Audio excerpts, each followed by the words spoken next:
ఏం లేదు, మా డాడీని కలవడానికి వెళ్ళాము. ఆయన డోర్స్ అవన్నీ లాక్ చేసుకొని ఉన్నారు. ఆ లేడీ కూడా అక్కడే ఉంది. మేము మాట్లాడడానికి వెళ్దాం మాట్లాడడానికనే కాదు, మా డాడీతో కలిసి వెళ్దామని వెళ్ళాము. బట్ మేము మెసేజెస్ చేసినా, ఫోన్ కాల్స్ చేసినా ఆయన దేనికి రెస్పాండ్ అవ్వలేదు.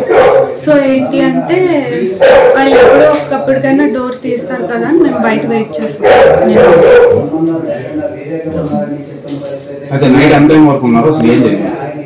నైట్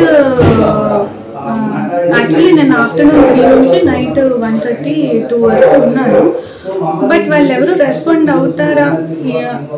అవుతారేమో అని మేము వెయిట్ చేసాం. అట్లీస్ట్ మా డాడీ అయినా నా పిల్లలు బయట ఉన్నారు కదా, లోపల పిలుస్తారనేమో నేను వెయిట్ చేసాం. బట్ ఏం రెస్పాన్స్ ప్రధాన కారణం ఏంటి మీ ఫాదర్ ఆమెతో ఉండడమే రెస్పాండ్ అవుతుంది. చాలా మంత్స్ అవుతుంది.